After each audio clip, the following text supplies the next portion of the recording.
in this next clip, it'll explain how both sides of the political are all the same.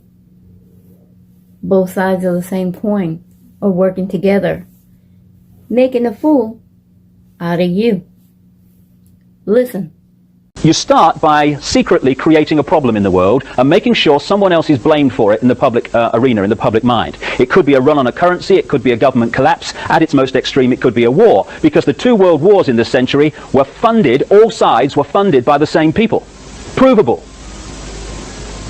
The same people that funded the Allies in the Second World War and funded the Soviet Union also funded Hitler. Through loans from America, known as the Young Plan and the Dawes Plan, and also via the German subsidiaries of American multinational companies.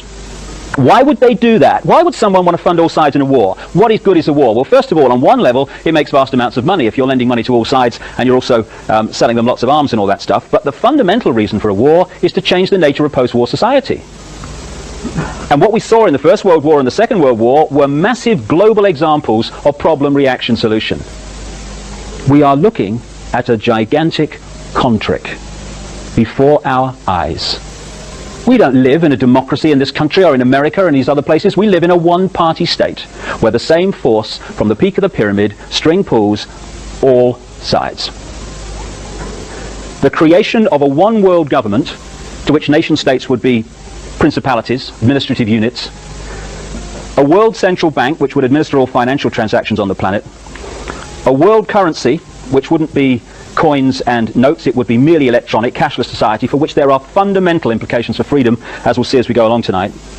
A world army under centralized control, with nation-state armies dismantled under the justification of seeking peace, and a microchipped population linked to a global computer, the latter of which sounds bizarre to many people on first hearing, except that we are ridiculously close to it and the technology already exists. So World Health Organization says there's going to be a measles epidemic next year.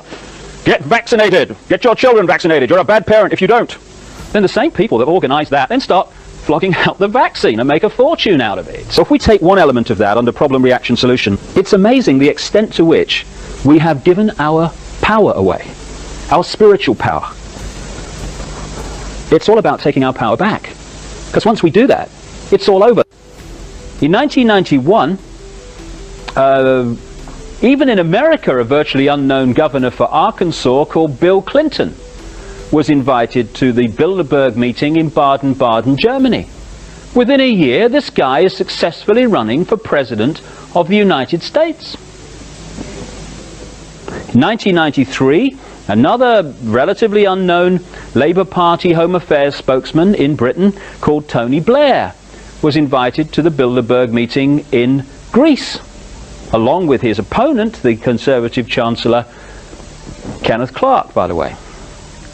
Within a year, Tony Blair is leader of the Labour Party and, barring a miracle, will become Prime Minister of this country.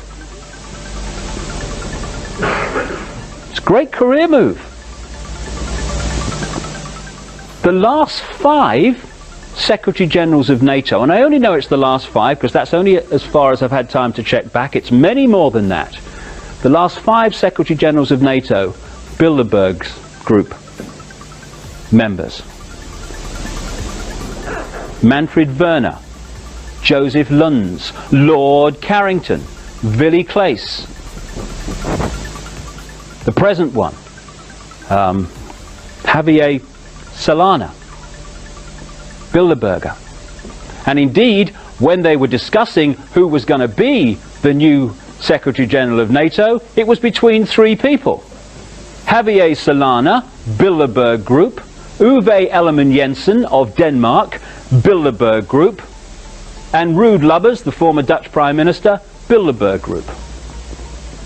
The head of the World Bank and many of his predecessors, James Wolfensohn, the World Bank, whose investment policies in what we call the Third World have created human and environmental mayhem for decades, Bilderberg members. Well, you heard what he said. I mean, I know he's somebody people don't trust in. I can agree with that, but it's not the person that's important here.